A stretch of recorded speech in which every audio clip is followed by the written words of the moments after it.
자, 안녕하십니까. 이 수업은요, 기존에 기출되었던 시험 지문들을 위주로 제가 편성을 했습니다. 자, 따라서 이 본 강의를 수강을 하시게 되면 문제로서 보는 건 아니지만 지문으로서 분리된 그리고 분석된 내용들을 갖다가 각 파트별로 저한테 수업을 받으실 수 있으세요.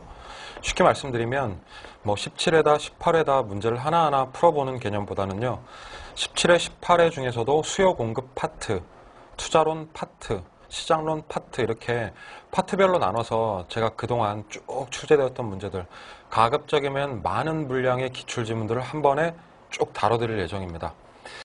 기출지문뿐만 아니라 기출지문을 살짝 비틀어 놓은, 그러니까 올해 출제될 가능성이 높은 지문들도 제가 함께 편성을 해서 여러분들께서 이해하실 수 있게 그렇게 강의를 진행을 할 생각입니다. 일단은 강의 학습을 하시면서 같이 첨부된 수업 자료들이 있죠. 자, 이 수업 프린트들 먼저 한번 쭉 풀어보시고, 특히나 많은 분들이 이제 공부를 하셨을 텐데 본인이 배우셨던 내용들을 위주로, 또 제가 문제를 푸는 요령을 어떻게 푸는지 그러한 관점에서 한번 쭉 지켜보시는 게 수업에 큰 도움이 되지 않을까 생각이 됩니다. 제가 바로바로 이제 정리를 해드릴 텐데요. 자, 이렇게 번호를 붙여서 테마를 잡아놨습니다. 부동산 수요의 개념이다. 자, 그러면은 부동산 수요와 관련된 지문들, 기존에 출제됐던 지문들을 쭉 모아서 보여드린다는 얘기거든요. OX를 체크하거나 또는 필요하면 주관식으로 답을 넣는 식으로, 자, 이런 식으로 강의를 진행을 하겠습니다. 맞춰서 여러분들이 답 체크해 보시고, 그리고 따로 추가적으로 필기를 좀 하시면 되겠습니다. 자, 문장 바로 한번 정리해 볼까요? 자, 수요의 개념에서는 이러한 문장들이 이제 주로 나온다는 얘기죠. 부동산 수요는 실제로 구입한 양이 아니다. 자, 실제로 구입한 양, 그러면 얘를 갖다가 사후적 개념이다 이렇게 얘기를 하죠. 자, 그런데 이러한 개념이 맞다 아니다? 그러면 사후적 개념은 X입니다. 반드시 기억하셔야 되는 문장이죠. 사후적 개념이 아니라 의도된 양을 나타내는 개념이다. 자, 그러니까 이 의도된 양은 바로 사전적이라는 개념으로 표현이 되죠. 그래서 1번 지문 개념 자체는 맞는 표현입니다. 자, 동그라미가 되겠죠? 두 번째 지문 한번 해볼까요? 부동산 수요에는 단순히 단순히 구매하고자 하는 의도만 들어가는 게 아니라 우리가 필요한 이 비용을 지불할 수 있는 요게 들어가야 되죠. 이 경제적 능력이라고 하는 건 우리가 네 글자로 뭐라고 표현하죠? 자, 바로 유효수요. 우리 아래쪽에 나와 있죠? 자, 그러니까 이런 개념으로 봐야겠다. 당연히 맞는 표현이 됩니다. 자, 또 기초적인 문장 계속해서 보겠습니다. 부동산의 수요는 구매력. 그렇죠. 그러니까 뒤에 유효수요 나와 주겠고요. 자, 그런데 이 유효수요가 되려면 구매력이 있어야 되는데 돈이 있으면 된다는 얘기죠. 그러니까 이 돈은 굳이 자기 자본 혹은 지분일 필요가 없이 모두 된다? 저축은 물론이요. 이 외에 금융대출금도 포함이 된다. 이 금융대출금은 우리가 레버리지도 포함된다라고 해석이 되겠죠. 그러니까 유효수요에는 결론적으로 레버리지가 포함됩니다. 자, 맞는 표현이죠. 4번에 수요는 일반적으로 그 값을 측정을 하려면 기간이라는 게 필요한데요. 이 기간 값이다 보니까 당연히 뒤에 뭐가 나와야 돼요? 이 플로우가 나와야겠죠. 유량이 나와야겠죠. 그러니까 얘는 저량 개념이다라고 하면은 틀린 표현이 됩니다. 자, 정답은 당연히 X가 되겠죠. 수요에 대한 기초적인 지문들 기출되었던 거 4가지 정도 살펴봤네요. 자, 두 번째 테마로서 유량과 저량의 개념들 나오죠. 자, 유량, 저량 구별해가지고 우리가 표를 채워봅시다. 자, 여기 제가 써놓은 내용들이 우리 기출되었던 종류들입니다. 탁 보시고 이거 유다, 이거 저다 구별하는, 그래서 이것을 암기하는 공부를 하셔야 됩니다. 자, 일단은 첫 번째 평이한 거 나왔네요. 월 보이죠? 그러니까 얘는 당연히 유라고 쓰시면 되겠고, 밑으로 갑니다. 당기, 아이고 기간 나왔네요. 그러니까 얘도 유량이죠. 그리고 밑에 연이 나오죠. 그럼 생각할 거 없이 유량이 되죠. 회사의 순자산 가치. 자, 이 말은 역시 가치라는 두 글자 포인트. 가치라고 하는 건 대표적인 저량값이다. 자, 소득 나오죠. 소득은 월소득 또는 연봉 개념입니다. 그러다 보니까 유량 개념이고요. 자, 오른쪽에 주택 공급량 또는 거래량. 특히나 신규 주택 공급량은 기간이 당연히 필요하죠. 유량. 거래량도 측정하려면 단위 기간이 있어야 됩니다. 자, 그러니까 유량이라고 보시는 거고요. 관리자의 월 급여 나오죠. 월이 나왔네요. 고민할 것 없이 유량. 아파트 생산량입니다. 이 생산량도 기간이 필요하네요. 유량. 그리고 가계 부채. 부채는 빚이죠. 이 빚은 뭐가 돼요? 현재 시점에서 얼마? 저량이죠. 그러니까 이렇게 해석이 되네요. 소득 자체는 유량이지만 부채 자체는 뭐다? 저량이다. 이렇게 보시면 되겠습니다. 자, 오른쪽에 재고라는 개념 나오죠. 이 스탁은 대표적인 저량값이 됩니다. 그럼 순영업 소득은요? 기간값이니까 유량값이 되겠고, 지대는요? 지대 자체는 유량이다 보셔야겠죠. 그럼 실물 자산. 실물 자산 자체는 자산 가치를 의미하는 저량이겠고요. 그리고 인구는 대표적인 저량값이다. 자, 그러니까 여러분들께서 공부하실 때 요거 한번 이렇게 지워보고, 그리고 동영상 보시면서 반복하시면서 대답하고 답 맞춰보고 이러시면 된다는 얘기예요. 계속해서 이 유량과 저량 얘기 조금 더 해볼게요. 자, 지문으로 또 봅시다. 2번. 재고량은 저량이다. 맞습니다. 자, 얘는 기출지문이 아니라 제가 만들어 놓은 지문인데 요거 하나 가르쳐 드리려고요. 저량의 변동분 나왔죠. 자, 이 변동이란 말 예쁘게 별표 치시고, 변동이 나오면 그 값이 뭐든지 무조건 기간이 생긴다. 그래서 유량이죠.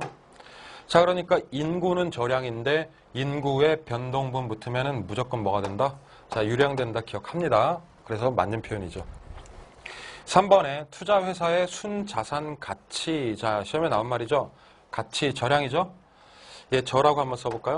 아파트의 생산량은 기간 필요하다고 그랬잖아요. 유량이고, 가계부채는요, 빚이니까 저량, 도시 인구는 저량이죠.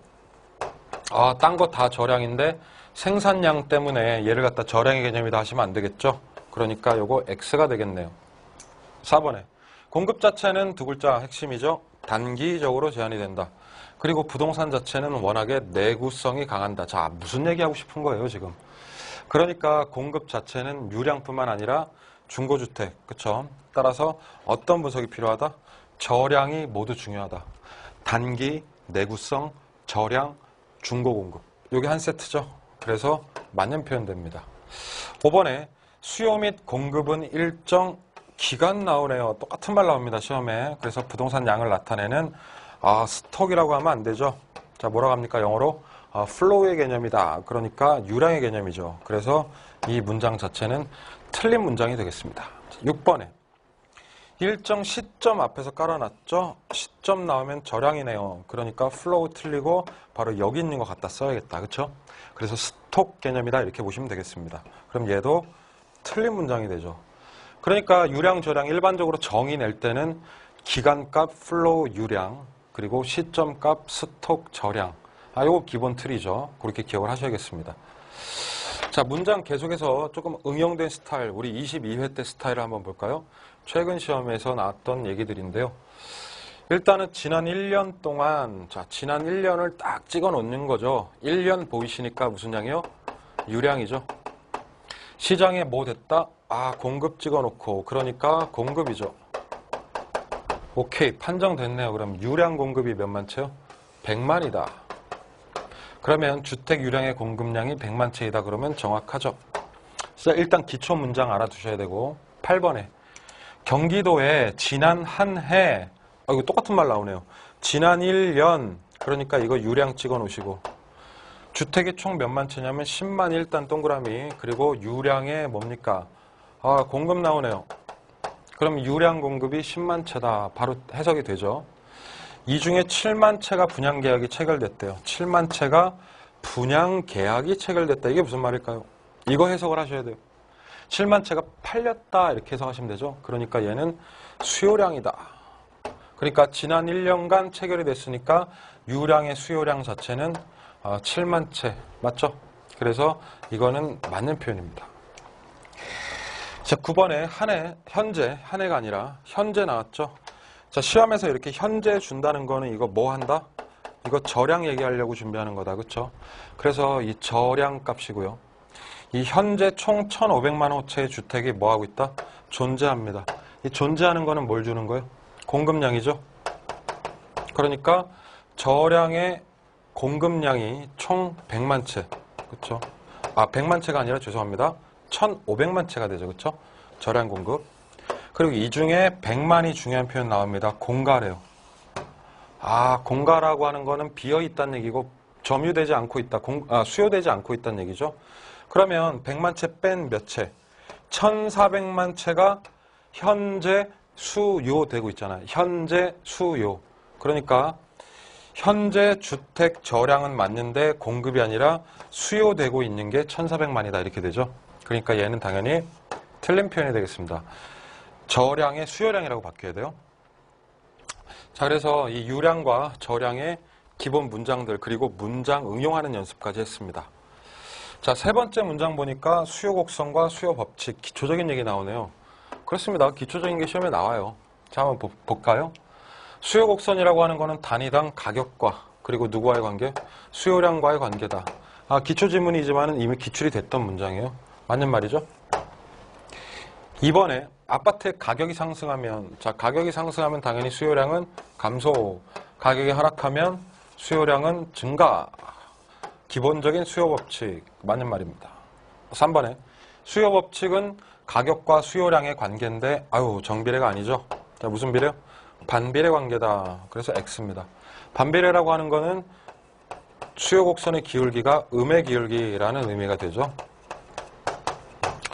자, 4번에 수요 곡선은 우하향한다. 맞습니다. 그 얘기인 즉슨 가로축과 세로축, 가격과 수요량 서로 간에 반비례면서 방금 전에 얘기했습니다. 양의 기울기가 아니라 음의 기울기죠. 그래서 틀린 문장이 됩니다. 자, 5번에 수요 곡선이 우하향합니다. 수요 곡선이 우하향하는 것, 즉 가격이 상승할 때 수요량이 거꾸로 감소하는 반비례가 되는 이유는 두 가지 효과 때문이다. 자, 소득 효과와 대체 효과 때문이죠. 즉 실질 소득이 변하기 때문이고 대체 효과는 뭐예요? 두 재화 간의 상대 가격이 변하기 때문이다. 자, 어쨌든 간에 맞는 표현 되겠습니다. 이렇게 해서 동그라미 찍으시면 되겠습니다. 6번에 소득 효과, 대체 효과, 자, 두 가지를 합성 효과라고 부르는데 이 합성 효과를 갖다 무슨 효과요? 가격 효과라고 한다. 공식처럼 기억을 하셔야 되는 문장. 그러니까 얘는 당연히 맞는 표현이 됩니다. 자, 수요 곡선과 수요 법칙에 대한 얘기 계속해서 쭉 한번 해보겠습니다. 이제부터 소득 효과와 대체 효과 얘기할 텐데요. 소득 효과라고 하는 것은 기본적으로 문장 안에 실질 소득의 변화다 이런 말이 들어가야 돼요. 자, 이런 문장 찾도록 노력을 합니다. 그리고 대체 효과라고 하는 거는 당연히 재화가 몇 개 나와야 돼요. 두 가지 재화를 놓고 얘기를 하니까 두 가지 재화 간에 서로 간에 어떻다 이런 말이 나와줘야 되고. 한번 찾아봅시다. 자, 일단 첫 번째 임대료가 상승합니다. 올랐네요. 비싸졌죠. 그러면 소득 효과에 의해서 앞에서 소득 효과 까고 있고요. 이렇게. 그런데 문제는 뭐냐면 뒤에 요 말이 나옵니다. 다른 재화. 그렇죠? 다른 재화의 소비량이 상대적으로 증가한다고 그랬어요. 그러면 앞에서 말하는 거는 X의 임대료가 상승한다는 얘기고 여기서는 Y의 수요 얘기하고 있고 재화 두 개네요. 그러니까 얘는 소득 효과가 아니라 바로 이 부분이 틀렸죠? 자, 무슨 효과요? 대체 효과에 의해서 라고 고치셔야죠. 그러니까 얘는 틀린 말입니다. 이 대체 효과에 의해서 Y의 수요가 상대적으로 증가하고 결론은 X의 수요량은 줄어든다. 이게 생략이 된 문장이죠. 어렵고도 좋은 문장입니다. 잘 기억을 하시고. 8번에 아파트 가격이 상승합니다. 자, 이번에 아파트 가격이 올랐죠? 그러면 아파트에 무슨 가격 나옵니까? 상대 가격. 상대 가격은 역시나 다른 재화랑 비교하고 있죠. 그럼 이거 우리가 대체 효과라는 거 알 수 있습니다. 이 상대 가격이 상대적으로 상승을 합니다. 그래서 우리가 체감하기에는 아파트가 좀 비싸지는 겁니다. 자, 그랬을 때 아파트 수요량이 당연히 어떻게 돼요? 줄어들죠. 이렇게 수요량이 감소하는 것은 다른 것보다 비싸기 때문이다. 무슨 효과요?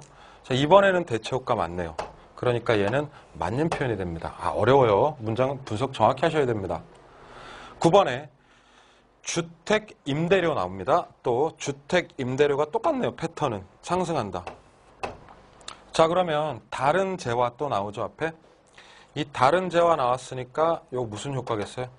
어쨌든 대체 효과로 이제는 가야 되는 거 아시겠죠? 근데 끝에 보니까 소득 효과에 대한 설명이다. 그럼 일단 답은 무조건 틀린 거예요. 이거는. 그쵸? 다른 재화의 가격이 상대적으로 하락해서 주택은 사람들이 사요, 안 사요? 안 사게 된다. 자, 안 사게 되는데 이렇게 안 사게 되는 효과 자체를 여기 이 밑에 표현이죠. 수요량이 감소하게 된다. 안 사게 되는 이러한 효과 자체를 소득 효과에 대한 설명이 아니라 대체 효과에 대한 설명이다. 이렇게 바꾸셔야겠죠. 그렇죠? 자, 10번에 일단은 소득 효과라는 말이 처음에 나왔죠, 이번엔. 자, 소득 효과 일단 나왔고, 아파트의 가격이 상승합니다. 아파트의 가격이 올랐다는 말 나오죠, 또? 그러면 수요자들이 체감하기에 수요자들 실질 소득이 증가한 효과 나타납니까? 감소한 효과 나타납니까? 아파트 가격이 올랐으니까 실질 소득이 증가할 이유가 일단 없죠. 자, 그럼 이 포인트도 틀렸네요. 소득이 감소하여라고 얘기를 해야죠. 그래서 수요량이 줄어드는 것을 의미한다. 그래서 얘도 X가 됩니다. 자, 잘 보시면 문장의 출제 포인트가 두 군데 있다는 걸 알 수가 있습니다. 첫 번째로 지금처럼 X, Y, Z와 나왔을 때 소득이라는 말을 쓰면 안 돼. 이 포인트 하나랑, 그리고 지금 10번처럼 소득 효과에 대해서 멀쩡하게 설명을 해놓은 다음에 가격이 올랐을 때 수요자의 실질 소득, 자, 이런 부분도 또 하나 건드릴 수 있다. 그러니까 문장 하나하나를 디테일하게 보셔야지 문제를 풀 수 있다는 얘기입니다. 그렇죠? 이 10번 정리했고요. 이제 그 다음 테마로서 개별 수요와 시장 수요 얘기하겠습니다. 한 사람 한 사람의 수요냐 아니면 시장 전체의 수요냐, 자, 이런 얘기 하겠죠. 일단 보겠습니다. 시장 수요는, 자, 주어가 항상 예로 나와야 돼요. 시장은 전체적으로 봤을 때 개별을 갖다가 어떻게 해요? 수평으로 합한 것. 그래서 얘를 갖다가 수평적 합계 이렇게 표현하지 않습니까? 자, 이 표현 자체 반드시 알아두시고, 그래서 맞는 표현이 되죠. 그렇죠? 두 번째, 시장 수요 곡선은, 자, 똑같이 나가네요. 시장 수요 곡선은 개별을 수평으로 합한 것으로, 어때요? 수평으로 합한 것 맞죠? 일반적으로 그래서 시장 수요는 주어, 개별 수요보다 어떻다? 완만하다 좋습니다. 완만하다 좋고, 또는 시장 수요가 더 탄력적이다, 이런 문장 알아놓으시면 서술형 대비가 되는 겁니다. 근데 실제 계산을 시킬 수도 있죠. 그래서 지금처럼 개별 수요를 하나 줍니다. QD는 20-3P. 한 명의 수요 곡선을 주고 나서 문제 패턴이 동일한 수요 곡선을 가진 사람이 총 몇 명이에요? 10명 있다. 그러면 QM, 시장 수요는. 자, 이 문제는 사실상 얘를 10번 더 하면 되죠. 근데 10번 더 할 필요 없이 이 개별 수요, 즉 QD는 20-3P가 10명 있다고 그랬으니까 여기다가 뭘 곱해버리면 되는 거예요? 그대로 10을 곱해버리면, 즉 얘를 정리를 하자면 200-30P가 되는데요. 이거 자체가 뭐가 된다? 새로운 시장 수요 함수 QM이 된다. 이런 식으로 그냥 곱해서 푸시는 거죠. 자, 조심하실 거는 일단은 QD 상태가 돼야지 여기다가 곱하는 겁니다. 만약에 식이 P는 이렇게 나왔으면 바로 곱하면 안 돼요. 또 얘는. 그래서 이렇게 정리를 세 가지 지문 정도 하시면 되겠습니다. 수요 변화와 수요량 변화. 자, 올해 시험 여기서 나옵니다. 자신합니다. 자, 수요냐 아니면 량의 변화냐. 크게 이렇게 두 가지를 보셔야 되죠. 수요 변화라고 하는 건 뭐가 변하는 거예요? 가격 이외가 변한다. 분명히 이런 말이 나올 거고, 가격 이외의 변화니까 곡선 자체 이동한다. 이런 말 나올 거고. 수요량은요. 뭐가 변한다? 해당 재화의 가격 자체가 변할 것이고, 그렇다면 어떤 변화요? 곡선 상의 변화 올 것이다. 자, 분명히 이 말 나올 거란 말이죠. 한번 봅시다. 아파트에 처음에 뭐가 변합니까? 가격이란 말 딱 눈에 보이네요. 가격. 가격이 변했으니까 이거는 무조건 수요량의 변화라고 하겠죠. 자, 그래서 끝부분에 수요량의 변화라고 한다. 자, 요렇게 아구 맞추시면 됩니다. 그럼 이거 맞는 표현 되죠. 그렇죠? 계속해서 연습 한번 해봅시다. 2번에 오피스텔에 뭐가 나옵니까? 가격 이외. 그럼 이거 보자마자 머릿속으로 이거 수요 변화다. 바로 나와야죠. 자, 그래서 오피스텔의 수요량이 변하는 것을 끝부분에 수요의 변화라고 합니다. 그러니까 가격 이외와 이 두 글자 아구가 맞죠. 그래서 얘는 맞는 지문 됩니다. 자, 계속 연습해봐요. 3번에. 자, 이번에는 앞에 뭐가 나옵니까? 단독주택 나왔고, 이거 X 성격이죠. 그리고 아파트 나왔고, 이게 Y 성격입니다. 자, 그럼 재화가 다르죠. 그랬을 때 이 단독주택의 가격을 관련 재화의 가격이라고 표현합니다. 그러니까 관련 재화의 가격 변화는 해당 재화 입장에서는 수요 변화 두 글자 딱 맞죠. 자, 이걸 갖다 추가적으로 부연 설명하자면 이런 얘기입니다. X 가격이 변하면, 자, 이러면 X의 수요량 변화 요인이 됩니다. 자, 잊으시면 안 돼요. 그러니까 얘는 곡선상의 변화죠. 그렇죠? 근데 문제는 뭐냐면 자, 이 X재화가 있는데 거꾸로 Y, 관련이 있는 Y의 가격이 변한다라고 재화가 두 개 나와버리는 거예요. 지금처럼. 지금 이 단독주택 가격이고 여기 뒤에서 아파트 물어보죠. 이렇게 재화가 다르면 이것은 X의 수요 변화라고 얘기를 해줘야 된다는 겁니다. 오케이. 재화 두 개 나올 때 조심하자. 그 얘기입니다. 다시 질문 보시면. 그래서 단독주택 가격의 하락은 아파트의 수요 변화 요인이 맞고요. 그리고 여기 보시다시피 가구 수 나오죠, 뒤에? 가구 수 감소했다. 이거는 가격이다, 가격 이외다. 가격 이외죠. 그렇죠? 그러니까 이것도 마찬가지로 아파트의 무슨 변화요? 수, 요 변화가 된다는 얘기입니다. 자, 그러면 어려운 문장이었죠? 이것도 맞습니다. 맞는 얘기예요. 자, 일단은 4번 보시면 가구 수. 똑같은 문장 반복되네요. 가구 수니까 가격 이외죠? 그러니까 두 글자로 뭐 나와요? 수, 요 변화다. 이렇게 맞고. 그리고 아파트 가격이 하락이다. 자, 이번에는 아파트 나왔고 가격 나왔죠. 그리고 가격이 하락이라고 했으니까 이거는 뒤에 량을 붙여야겠네요. 그래서 끝부분에 수요량의 변화 된다. 이거 맞죠? 그래서 얘도 맞는 문장 되겠습니다. 자, 5번에 중요한 거는요. 가격의 변화가 아니죠. 가격에 대한 뭐가 변합니까? 기대가 변했대요. 이게 가격 이외 요인이라는 얘기죠. 이 기대가 변하면 아파트 매매 시장에서 뭘 변화시킨다? 수요. 그럼 요 두 개가 아구가 맞아야 되죠. 이 기대와 수요라는 두 글자. 그럼 얘도 맞는 표현이 된다 이겁니다. 자, 지문은 사뭇 다른데 해설이 똑같습니다, 지금. 그러니까 우리가 문장을 딱 보고 이러한 키 문장을, 키 단어를 찾아내는, 그래서 어디서 어떻게 틀리게 조합을 하는지 그 포인트를 알아내는 게 굉장히 중요하죠. 자, 계속해서 6번 지문 한번 보시면 아파트의 가격 변화, 인구 변화, 그리고 소득 변화. 자, 분명히 이 앞부분에 아파트의 가격이라고 했죠? 그럼 뒤에 이것은 아파트 수요를 변화시킨다 그러면 안 되죠. 이 아파트 수요량이 들어가야 되잖아요, 여기에. 그러니까 이 문장은 일단 틀린 말입니다. 물론 인구나 소득 자체는 가격 이외죠. 그러니까 이것은 수요 변화 요인이 맞긴 합니다만 요놈 때문에 이 답은 틀린 게 처리가 됩니다. 이해되시죠? 자, 7번에 다른 조건이 일정할 경우에 자, 뭐가 움직입니까? 가격이 상승합니다. 가격이 변했네요. 그러면 곡선 상의 변화가 일어나죠. 그러니까 곡선이 이동한다, 안 한다? 안 한다고 그러셔야죠. 자, 이거 틀립니다.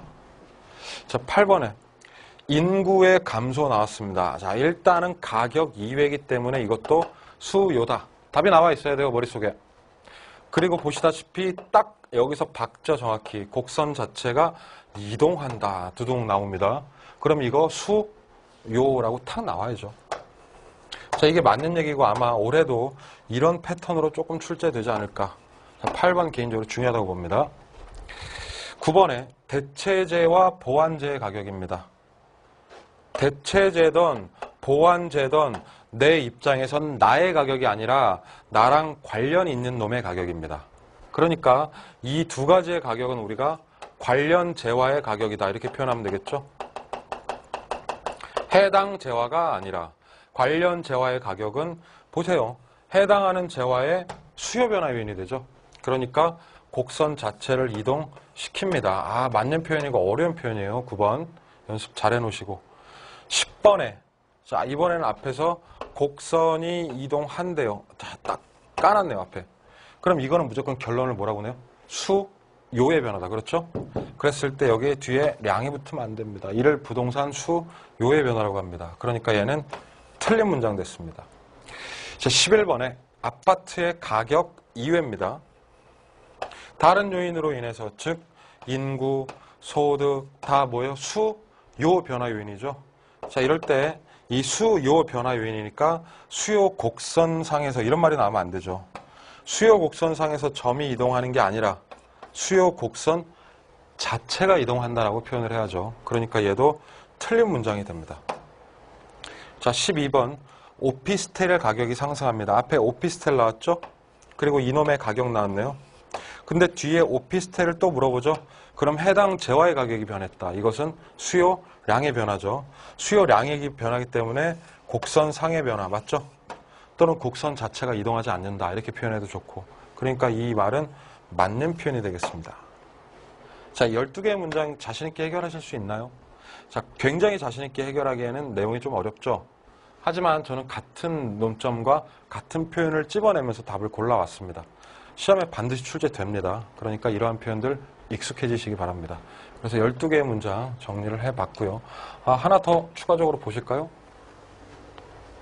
자, 13번. 예제를 많이 써놨습니다. 이거는 많이 연습할수록 좋거든요. 부동산 수요자의 뭐가 변합니까? 소득, 가격이요? 가격 이외요. 다시 한번. 가격 이외 요인이고 이것이 변했습니다. 그러다 보니까 동일 가격 수준에서 오케이, 곡선이 이동을 했답니다. 그럼 이거 수요 변화죠. 그러니까 이를 수요량이 아니라 수요의 변화라고 합니다. 그래서 얘도 틀린 문장, 기출 지문이 되겠습니다. 이 문장도 마찬가지예요. 이런 스타일로 시험에 나올 가능성이 상당히 크다. 그럼 얘도 별표입니다. 네, 잘 알아두시고요. 14번. 해당 지역에 뭐가 늘어납니까? 인구. 그리고 또 똑같아. 곡선이요? 이동. 그럼 이를 부동산 수요. 탁탁탁 끊기죠? 네, 이렇게 아구 맞추시면 됩니다. 그래서 얘도 맞는 표현이 되고요. 14개의 문장들 한 번 더 반복하게요. 그래서 자세히 자주 그렇게 보시기 바랍니다. 자, 우리 6번에 바로 수요 변화 요인 나오죠. 이 수요 변화 요인 여러 가지 대체재, 보완재, 가격 이외 요인들 나오는데요. 자, 이 내용에 대해서는 제가 다음 강의에서 또 이어드리도록 하겠습니다. 수고하셨습니다.